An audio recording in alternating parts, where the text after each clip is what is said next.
O impulso financeiro mais básico de todos é economizar para um dia chuvoso. Porque temos sido dolorosamente lembrados pelos últimos meses de turbulência financeira. O futuro é muito imprevisível. O mundo realmente pode ser um lugar perigoso. Muitos de nós não passam pela vida sem um pouco de má sorte. Alguns de nós sofrem muito. Trata-se de estar no lugar errado e na hora errada. Como Nova Orleans, quando o furacão Katrina a atingiu. A questão é, como devemos lidar com os riscos e as incertezas do futuro? Deve ser um ônus do indivíduo para se prevenir contra desastres? Devemos ser capazes de confiar na caridade voluntária de nossos companheiros seres humanos quando uma calamidade acontece? Ou deveríamos ser capazes de contar com o Estado, ou em outras palavras, com a contribuição obrigatória de nossos colegas contribuintes para nos salvar quando uma enchente vier?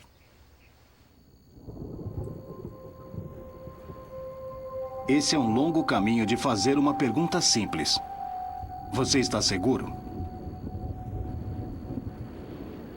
Os britânicos certamente pensam que estão. Hoje, pagamos uma porção maior de nossa renda para o seguro do que qualquer outro povo no mundo. É realmente muito estranho, porque a Grã-Bretanha é um dos países mais seguros do mundo. A luta para superar o risco tem sido um constante tema da história do dinheiro, da invenção do seguro de vida por dois clérigos escoceses beberrões, da ascensão e queda do estado do bem-estar, do crescimento explosivo dos fundos hedge e seus proprietários multibilionários. No cerne da nossa luta com o risco está um conflito insolúvel. Queremos ser financeiramente seguros e assim ansiamos por um mundo previsível. Mas o futuro parece sempre vir com formas novas e desagradáveis para nos pegar de surpresa. Queremos um risco calculável. Estamos presos com incerteza aleatória.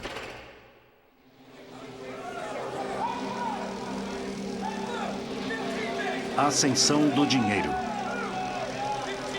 Negócio arriscado.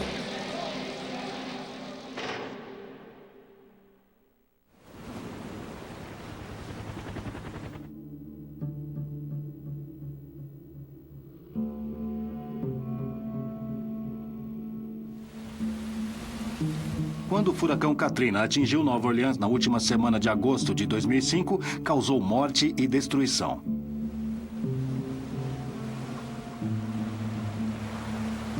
No entanto, não é uma catástrofe natural que agora ameaça a sobrevivência da cidade. A verdadeira lição do desastre é sobre o dinheiro. Como o sistema de gestão de riscos que chamamos de seguros simplesmente falhou quando confrontado com uma calamidade dessa magnitude. O furacão não atingiu Nova Orleans diretamente. A principal força da tempestade passou ao nordeste da cidade. Mas logo que os moradores deram um suspiro de alívio, a catástrofe real começou. Esse canal industrial liga o lago Pontchartrain ao Mississippi. Depois do furacão, a enorme tempestade elevou tanto o nível de água no canal que rompeu o dique, derramando uma quantidade enorme de água do lago aqui, no Ninth Ward de Nova Orleans. Logo ao leste de Ninth Ward está São Bernardo, uma comunidade de proprietários de casas de colarinho azul, onde todos, pelo menos no papel, são cobertos por seguros particulares.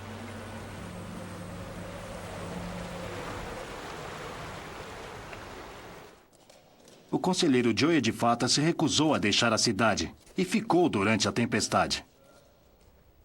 Por fim, ele foi forçado a subir no telhado da prefeitura, conforme as águas continuavam subindo. Bem aqui, onde estamos indo, essa é a marca d'água. Essa é a marca da água? Ela chegou até aqui. A água entrou neste edifício e foram 4,5 metros de água em 15 minutos. Nossa. Do segundo andar desse edifício, eu podia ver, descendo a Juiz Pérez, uma parede de água. Nessa parede de água havia detritos, automóveis, veículos, peças de telhados e... Nessa parede de água, você sabe, uma estimativa de 15 e 20 metros de altura. Nossa, movendo rapidamente. Isso, se movendo com rapidez, descendo por essa alameda, essa rua e levando tudo com ela. A paróquia de São Bernardo foi completamente inundada em apenas 15 minutos. Apenas 5 casas de 26 mil casas não foram inundadas. Mais de 2.000 pessoas foram mortas no furacão Katrina e na subsequente inundação. Aqui, na paróquia de São Bernardo, 148 pessoas perderam a vida, principalmente porque ficaram presas em suas casas conforme as águas iam subindo. Os sinais pintados sobre essas casas abandonadas diz se os corpos foram encontrados após a água ter baixado. Um pouco parecida com a Londres medieval, nos tempos da peste.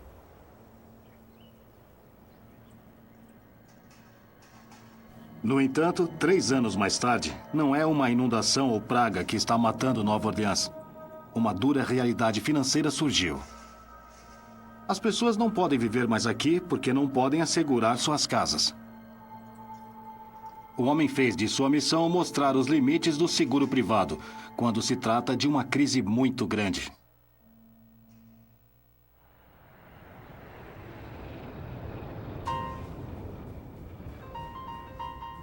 Ele é o ex-piloto da Marinha Richard F. Scruggs, um desses advogados que só a América parece produzir. Dick Scruggs tirou 50 milhões de dólares da indústria do amianto. Depois, 248 bilhões de dólares das empresas de tabaco por não alertarem os fumantes do perigo de câncer de pulmão. Esse tipo de trabalho tem suas recompensas. Os honorários de Scruggs, no caso do tabaco, totalizaram 1,4 bilhões de dólares.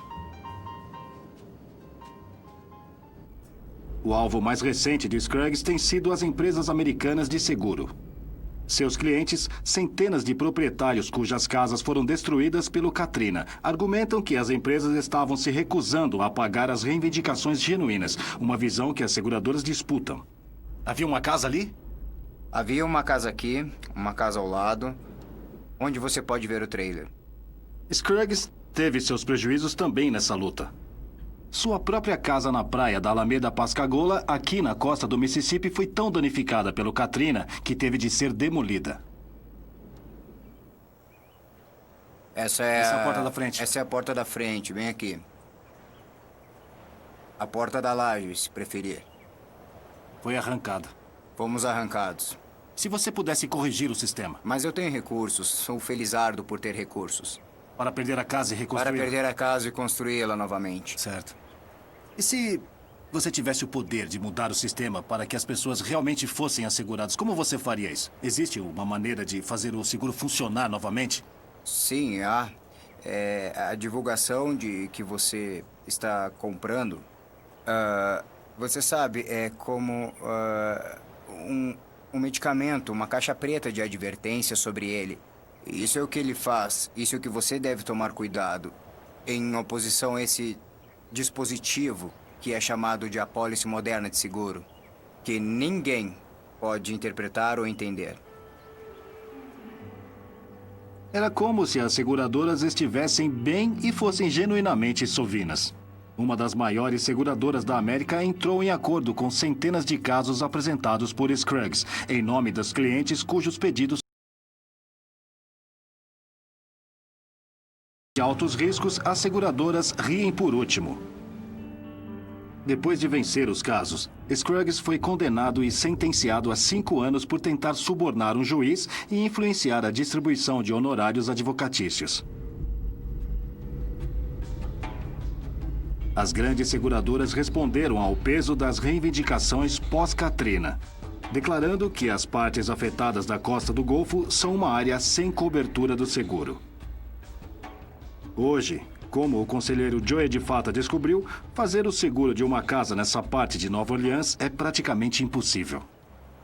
Eles também não podem fazer uma hipoteca. Isso mesmo. Eles têm que fazer uma escolha. Posso construir uma casa aqui ou me muda para outra área onde o seguro pode ser um pouco mais barato e eu consigo pagar. Então isso está prejudicando a nossa comunidade. Isso está distanciando o nosso povo do núcleo dessa paróquia, afastando-os para longe. 3 anos após o desastre, a paróquia de São Bernardo tem apenas 1/3 de sua população pré-Katrina.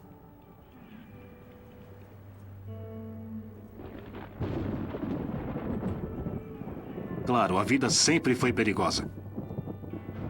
A verdadeira lição do Katrina, ou de qualquer grande desastre, é que mesmo quando pensamos que estamos protegidos contra riscos, às vezes não estamos. Mesmo fazendo muitos créditos de seguros modestos, isso pode gerar mais problemas do que soluções. Isso deixa você se perguntando por que se preocupam em gastar tanto com apólices de seguro a cada ano? De onde vem esse estranho hábito? Poupar para o dia chuvoso, no sentido proverbial, é o primeiro princípio do seguro. Mas o truque é saber o que fazer com as economias de modo que, ao contrário de Nova Orleans depois do Katrina, estejam à disposição quando precisar. Para isso, você precisa ser mais esperto do que é normalmente. Isso nos dá uma dica valiosa quanto ao período exato onde a história do seguro moderno teve suas origens. Onde mais, além da bela e sagaz Escócia.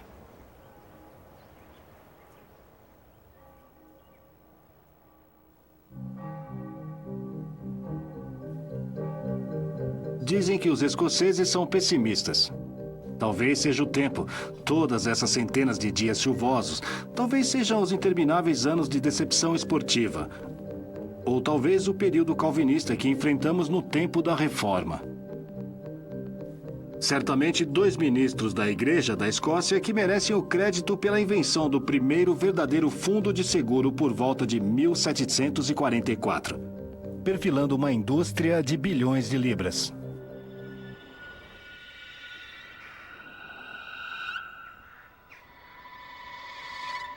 Kirkyard de Greyfriars é mais conhecido como os ladrões de túmulos, os homens da ressurreição, que surgiram no final do século XVIII para fornecer à Faculdade de Medicina da Universidade de Edimburgo cadáveres para dissecação. Mas a importância duradoura de Greyfriars vem do trabalho do ministro Robert Wallis e seu amigo Alexander Webster. É de algum modo apropriado que ministros escoceses tivessem inventado o seguro moderno. Afinal, temos a tendência de pensar neles como a personificação da prudência e parcimônia, sobrecarregados com uma antecipação do castigo divino iminente para cada transgressão minúscula. Mas, na verdade, Robert Wallis era um forte beberrão, assim como um prodígio da matemática, que gostava mais do que tudo secar garrafões de bebidas com seus colegas beberrões. Wallace e Webster estavam descontentes com a forma como as viúvas e os filhos de seus colegas clérigos eram tratados quando o ceifador os golpeava. Eles frequentemente ficavam sem teto e sem dinheiro. O plano que Wallace e Webster inventaram foi genial. Primeiro, o verdadeiro fundo de seguros da história. Esses são alguns dos cálculos volumosos que Robert Wallis fez, agora alojado no Arquivo Nacional da Escócia. E você pode ver como ele apresentava os números repetidamente, fazendo suposições muito cuidadosas e com o número máximo de viúvas e órfãos que teriam de ser beneficiados. O ponto-chave, no entanto, foi que a partir de agora os ministros não teriam apenas que pagar dinheiro quando um deles morresse. Pelo contrário, eles pagariam prêmios que seriam usados para criar um fundo. E o fundo, então, seria investido para os fins lucrativos. E as viúvas e os órfãos seriam, então, pagos com os retornos dos dinheiros, deixando todos os prêmios acumularem.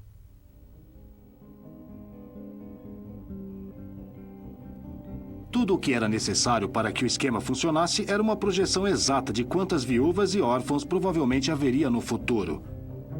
Um cálculo que Wallace e Webster fez com extraordinária precisão.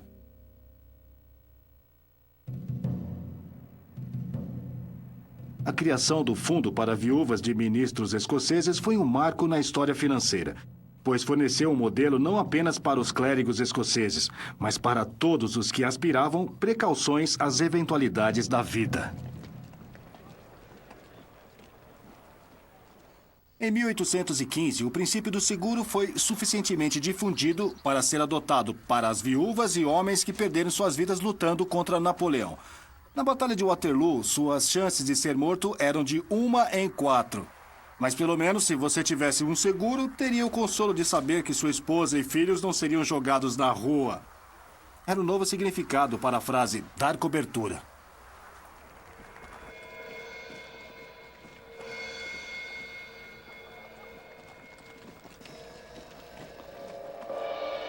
O fundo dos ministros escoceses cresceu para as viúvas escocesas mundialmente famosas. Mesmo romancistas não reconhecidos pela sua prudência financeira podiam participar. Walter Scott levou a cabo uma política em 1826 para tranquilizar seus credores de que seriam pagos em caso de sua morte.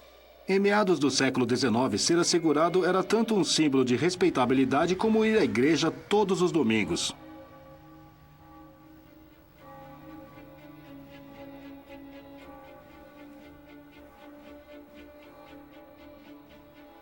O que ninguém previu em 1744 foi a de que os cálculos cuidadosos de 2 ministros escoceses iria se transformar na atual e enorme indústria de seguros.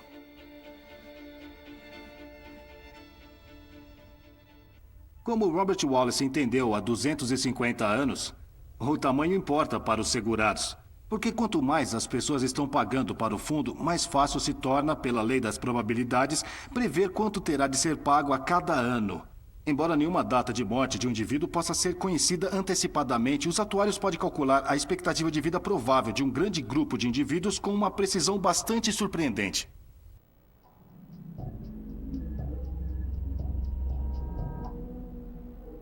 Em outras palavras, o seguro é a tentativa de lidar com os riscos do futuro. E se isso acontecer, você estará seguro em primeiro lugar. Não importa quantos fundos privados como o Scott Windows são criados, sempre haverá pessoas além do alcance do seguro, que eram muito pobres ou muito irresponsáveis para poupar para o tal dia chuvoso. A sorte dos pobres era, por sua vez, muito dura, ou dependiam da caridade privada ou do duro regime de reformatórios como esse, normalmente austeros, aqui no coração de Edimburgo.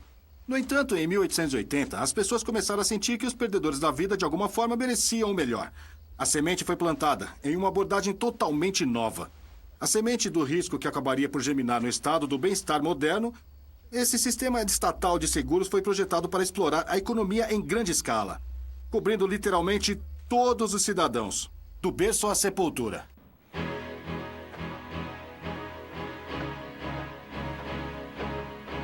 No entanto, enquanto tendemos a pensar no estado do bem-estar como uma invenção britânica, de fato a superpotência do bem-estar do primeiro mundo foi o Japão.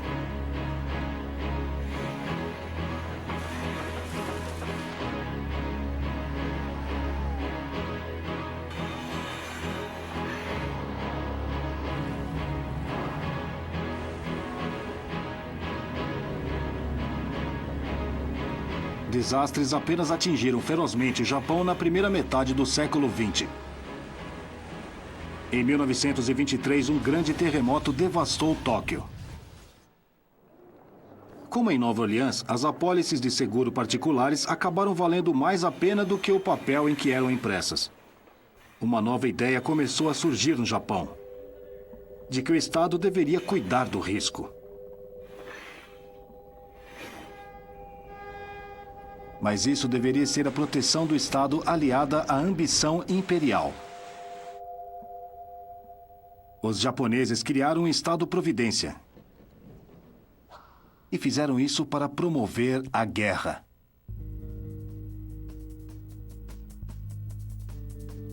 Foi o período de meados do século XX de apetite insaciável do Estado pelos seus jovens soldados e trabalhadores, não algum tipo de sangramento altruísta do coração que inspirou o aumento do bem-estar.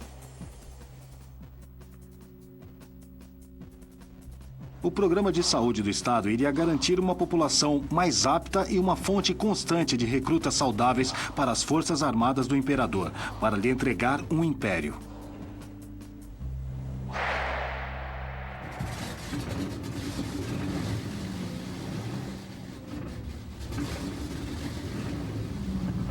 O slogan da guerra, "Todas as pessoas são soldados", foi adaptada para se tornar "Todas as pessoas deveriam ter um seguro".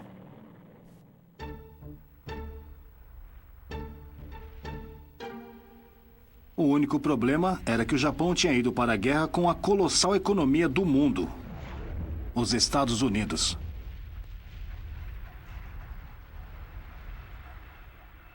O estado de guerra do Japão provou ser um erro enorme. Além da quase 3 milhões de vidas perdidas em oferta ao Japão condenado pelo Império em 1945, o valor do estoque de capital do Japão inteiro parecia ter sido reduzido a zero por bombardeios americanos. Cidades construídas em grande parte de madeira foram incineradas. Quase um terço da população urbana perdeu suas casas.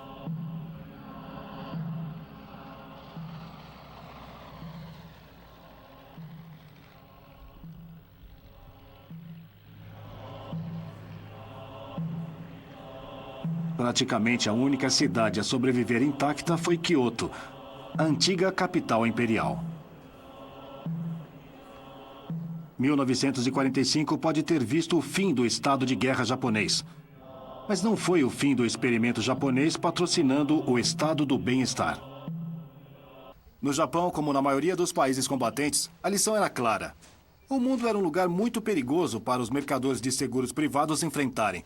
Mesmo com a melhor boa vontade do mundo, as pessoas não poderiam esperar se precaver contra a Força Aérea Americana. A resposta, praticamente em todos os lugares, era a mesma. O governo deveria intervir com efeito para nacionalizar o risco. Talvez o subsistema mais familiar do bem-estar, como o do berço ao túmulo, também nascido nas ruínas da guerra, foi concebido pelo economista britânico William Beveridge. Quando os japoneses criaram seu próprio sistema do bem-estar abrangente em outubro de 1947, o seu Comitê Consultor de Segurança Social recomendou o que equivaleria a Bevaride no Nihonhan, Bevaride para os japoneses. E ainda assim, eles foram ainda mais longe do que tinha a intenção de Beveridge. Com essa cópia do seu relatório aqui na biblioteca do Parlamento Nacional Japonês, deixava claro. Ele pediu ao governo para prover contra todas as causas da pobreza, doença ou lesão, deficiência, a morte, parto, famílias numerosas, velhice e desemprego. Seja qual for a razão, aos necessitados seria garantido o mínimo padrão de vida, através da assistência nacional.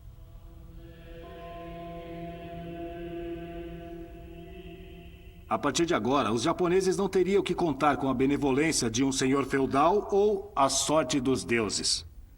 O estado do bem-estar os protegeria contra todos os caprichos das mudanças do mundo moderno. Se eles não pudessem pagar pela educação, o Estado pagaria. Se não pudessem encontrar trabalho, o Estado pagaria. Se estivessem muito doentes para trabalhar, o Estado pagaria. Quando se aposentassem, o Estado pagaria. E quando finalmente morressem, o Estado pagaria aos seus dependentes.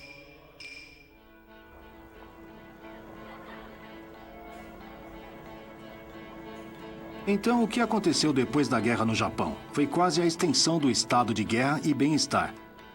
O slogan agora era: todas as pessoas deveriam ter pensões. O estado do bem-estar japonês parecia ser um milagre da eficiência. Na saúde pública e na educação, o Japão liderou o mundo. No final de 1970, os japoneses podiam se vangloriar de que seu país tinha se tornado na superpotência do bem-estar. Numa realidade assim, o estado do bem-estar parecia fazer muito sentido. O Japão tinha conseguido segurança para todos e a eliminação do risco, enquanto que, ao mesmo tempo, crescia tão rapidamente que, em 1968, tinha a segunda maior economia do mundo. Um economista americano ainda previu que a renda per capita do Japão poderia ultrapassar a renda per capita americana no ano 2000.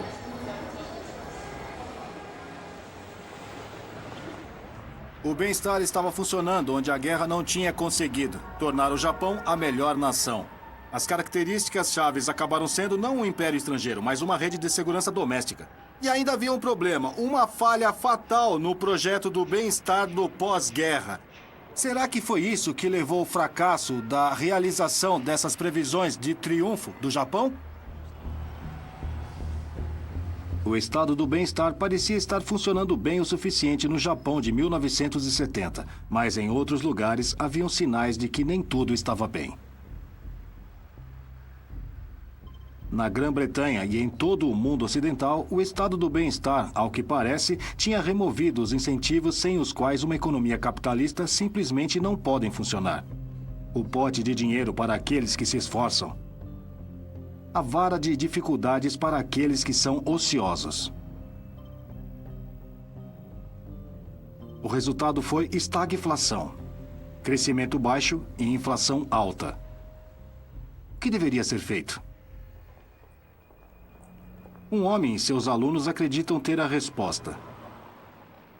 Graças em grande medida à sua influência, uma das grandes tendências econômicas dos últimos 25 anos era de que o estado do bem-estar fosse desmontado, reintroduzindo as pessoas a um forte choque, ao monstro imprevisível que acreditavam terem escapado. O risco.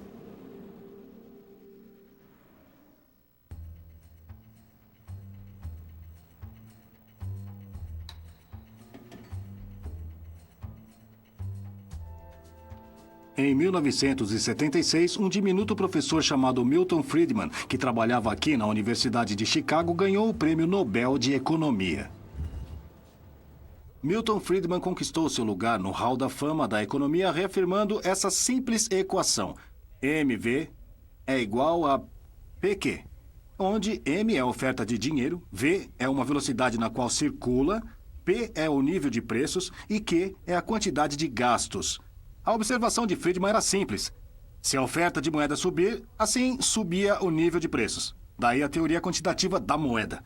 Mas você precisa de muito mais do que um pedaço de giz e um quadro para responder à segunda questão crucial da carreira de Milton Friedman. O que havia de errado com o estado de bem-estar? No Chile, ele encontrou o laboratório perfeito para testar suas teorias.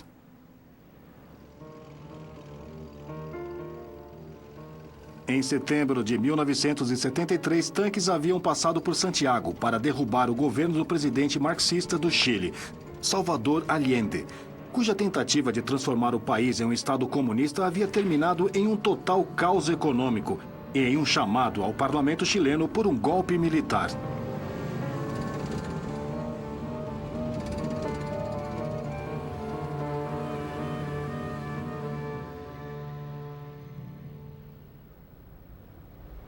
Lá em cima, na varanda do Hotel Carrera, opositores do regime de Allende comemoravam com champanhe, enquanto jatos da Força Aérea voavam em cima para bombardear o Palácio de La Moneda.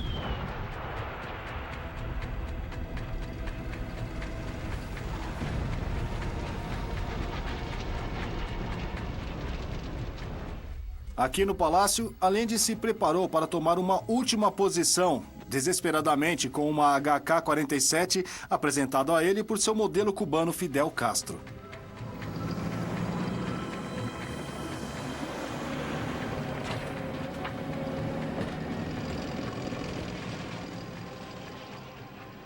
Olhando para fora da janela do palácio e vendo os tanques literalmente rolando, Allende percebeu que estava tudo acabado para o seu sonho de um Chile marxista.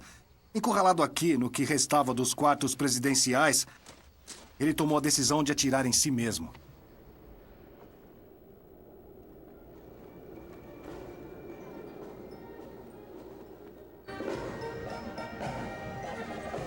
"35 anos mais tarde, você ainda pode ver os buracos de bala em alguns dos edifícios ao redor da praça. Sentido! O que aconteceu aqui em setembro de 1973, em muitos aspectos, sintetizou uma crise mundial do estado do bem-estar e representou uma dura escolha entre os sistemas econômicos alternativos. Com a saída do colapso e a inflação galopante, o sistema do Chile de benefícios universais ia de forma eficaz à falência. Para Allende, a única solução foi uma tomada completa de toda a economia no estilo soviético. Mas os generais e seus apoiadores sabiam que não queriam isso. Mas o que realmente queriam, dado o seu status quo insustentável? Então entra Milton Friedman.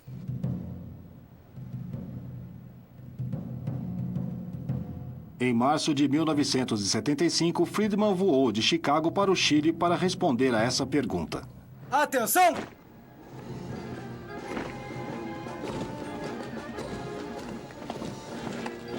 Além de dar palestras e seminários, Friedman chegou aqui ao Palácio de La Moneda para uma reunião com o novo presidente chileno Augusto Pinochet.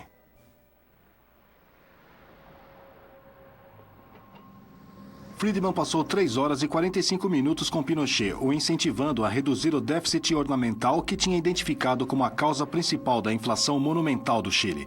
Em seguida, rodando uma taxa anual de 900%. Um mês depois da visita de Friedman, a junta militar chilena anunciou que a inflação seria cessada a qualquer custo. O regime do governo teria de cortar gastos em 27%.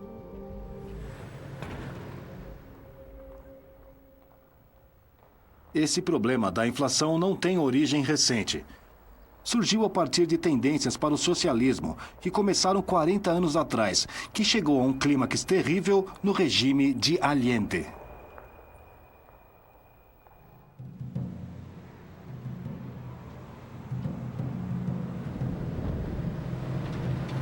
Por dar esses conselhos, Friedman foi denunciado por agir como um consultor para um ditador militar responsável pelas execuções de mais de 2.000 comunistas verdadeiros e suspeitos e pela tortura de quase 30.000.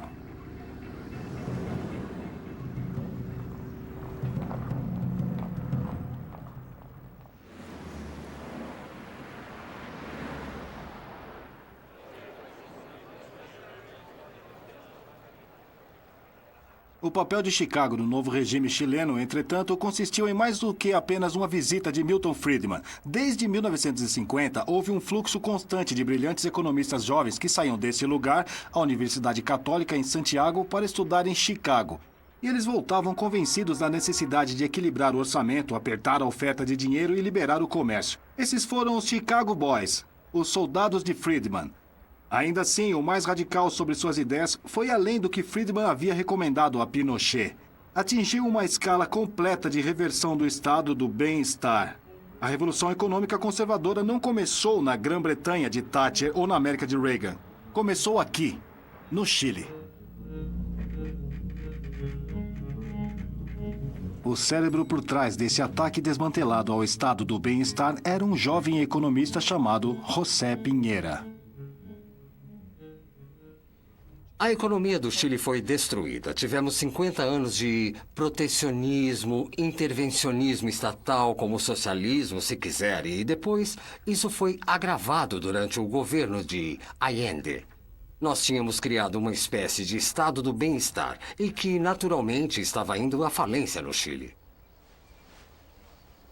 Entre 1979 e 1981, Pinheira e seus colegas originaram um novo e radical sistema de pensões para o Chile, dando a cada trabalhador a possibilidade de optar pelo salário de idade que você tem no sistema estatal. Em vez de pagar um imposto sobre os salários individuais, cada trabalhador agora poderia colocar 10% de seu salário em uma conta individual de aposentadoria pessoal e ser gerida por empresas privadas concorrentes.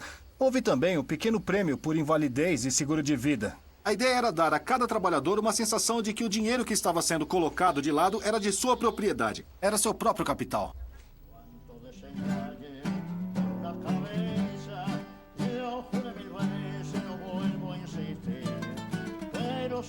Pinheira apostou.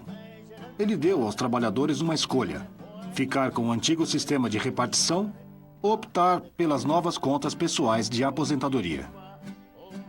Valeu a pena. Convencido pelo argumento de Pinheira, 80% fez a mudança para um plano de previdência privada.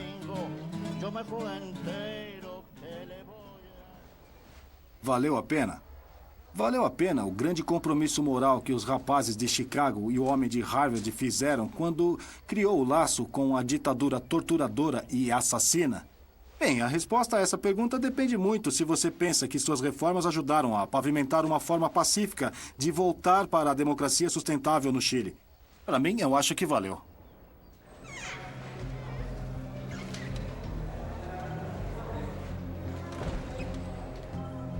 Em 1980, Pinochet prescreveu uma nova Constituição que originou uma transição de 10 anos para o retorno à democracia.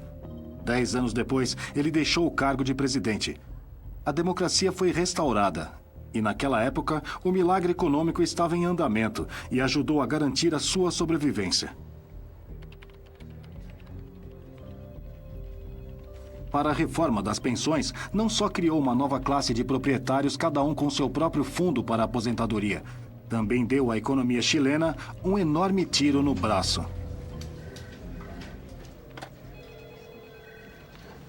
Esses corretores do Banco do Chile estão investindo contribuições dos trabalhadores chilenos, pensões no mercado de ações. E eles estão fazendo um bom trabalho dele. Os retornos médios sobre as contas pessoais têm sido por volta de 10%, refletindo o fato de que, 20 anos após 1987, o mercado de ações chileno subiu para o fator de 18.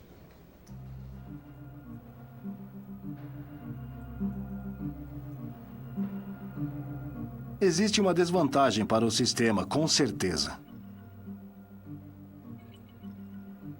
Uma vez que nem todos na economia têm um emprego regular em tempo integral, nem todos acabam participando do sistema. O que deixa uma parte substancial da população sem cobertura previdenciária alguma. Estou de pé em frente à sede do Partido Comunista, aqui em La Vitória, um subúrbio de Santiago que já foi um dos focos da oposição ao regime Pinochet.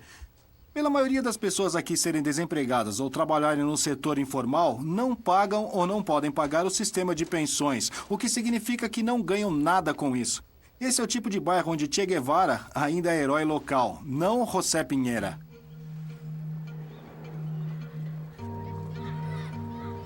As pessoas pobres do Chile podem não ter um plano de previdência privada e podem ter que se contentar com uma esmola insuficiente do governo durante sua velhice. Mas até mesmo eles se beneficiam com um rápido crescimento econômico do Chile. O crescimento representa uma diferença na vida em tudo. A taxa de pobreza no Chile diminuiu de cerca de 50% para 13%.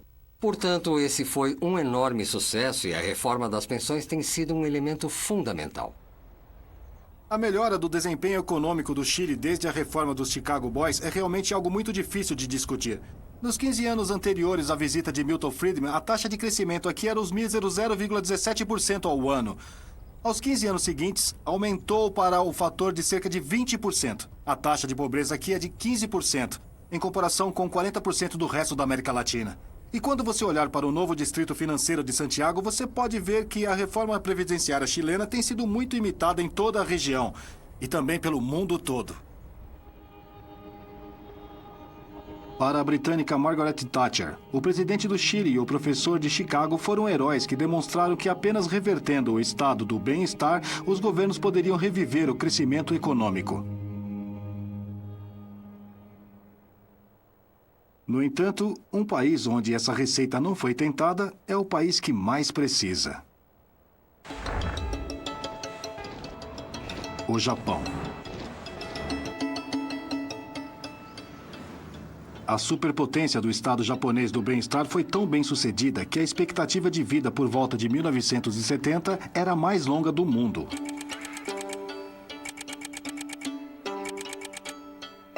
O problema era que o Estado japonês do bem-estar foi muito bem sucedido.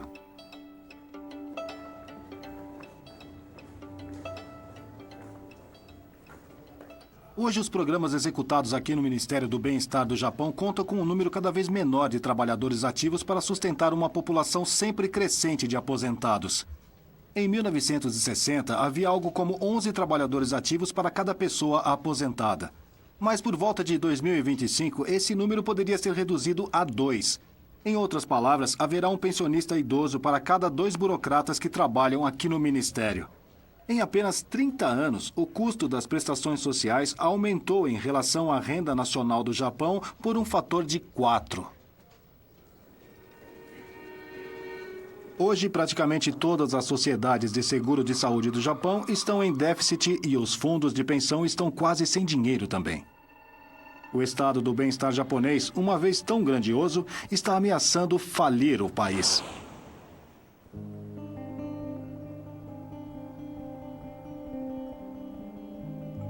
Seguros. Pareciam uma ideia tão brilhante nos cálculos dos ministros escoceses e ainda mais brilhante no abrangente estado do bem-estar japonês. Mas, como vimos, os melhores esquemas colocados podem ser jogados em desordem por uma mudança inesperada dos acontecimentos. Então, há alguma maneira melhor de gerenciar riscos em um mundo incerto? Desastres como o 11 de setembro e o Katrina expõem os limites dos seguros tradicionais e do estado do bem-estar. Mas o seguro e o estado do bem-estar não são as únicas maneiras de garantir proteção contra choques futuros. Atualmente, forma inteligente de fazer isso é estar coberto. Agora todos ouviram falar de fundos derivativos, mas o que exatamente significa essa cobertura? E de onde ela vem?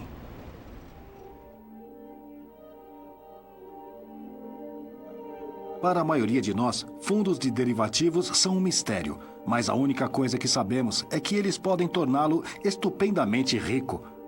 Um gestor de fundo de derivativos de enorme sucesso pagou 60 milhões de dólares por esse Cezanne. Ele também é dono desse Degas. Não esquecendo de mencionar um Jasper Jones, pelo qual pagou 80 milhões de dólares. Ele também doou centenas de milhões de dólares para a caridade.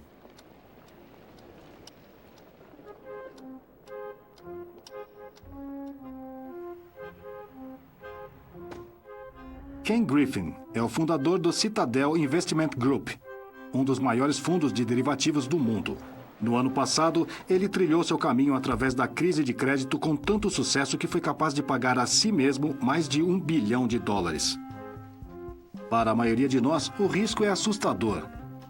Mas toda a vasta riqueza de Griffin veio porque ele encontrou uma forma de gerenciar os riscos com uma mistura de precisão matemática e intuição brilhante. Nada é constante, nada é do jeito que sempre foi. Então, o que acredito é que as pessoas que são realmente boas nisso têm grande intuição, têm instinto grande.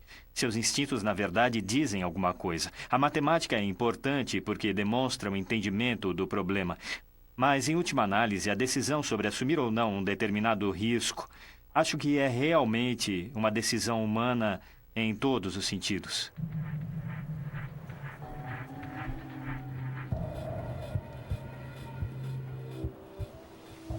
As origens dos derivativos, muito apropriadamente, são agrícolas. Para um agricultor, nada mais importante do que o preço futuro de suas safras depois de ter sido colhida e trazida para o mercado.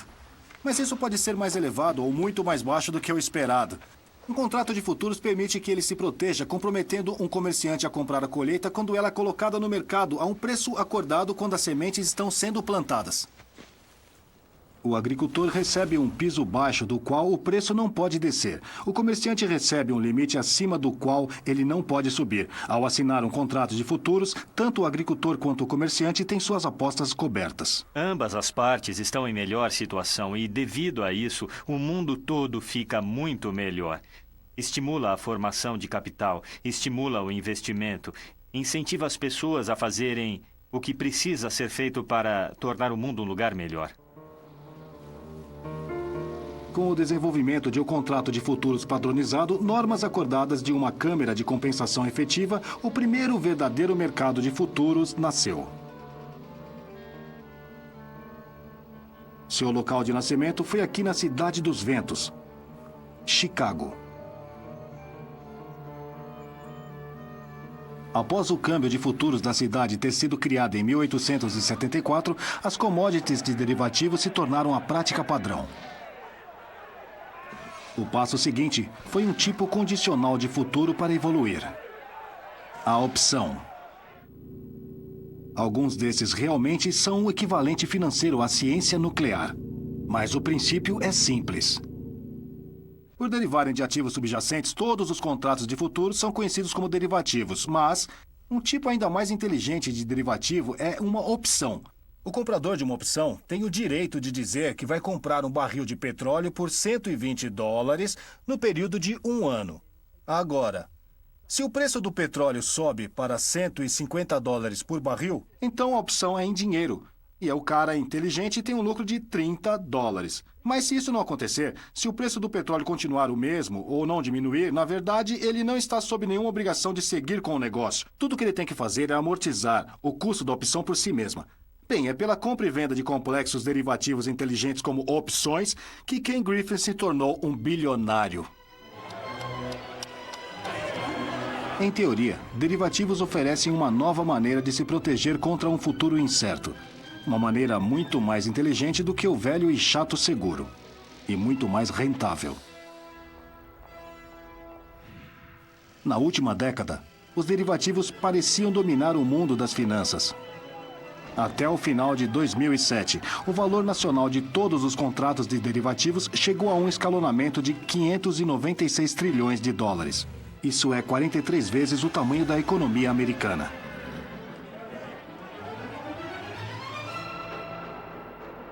Existem enormes benefícios econômicos para as pessoas que trabalham aqui. 20 bilhões de dólares nas mãos de 1.000 pessoas. É realmente um fenômeno do século XXI. Há 50 anos isso nunca acontecia.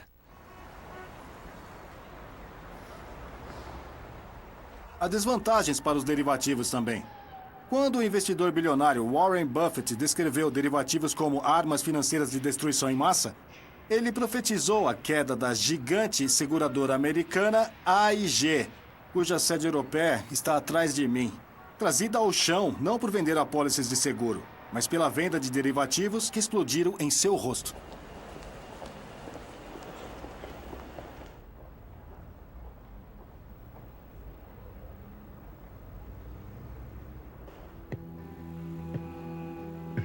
Nosso desejo humano básico de nos proteger contra o risco tem se revelado frustrantemente difícil de ser satisfeito. As seguradoras nos decepcionam. Estados do bem-estar afundam em insolvência. E os derivativos acabam sendo uma faca de dois gumes também.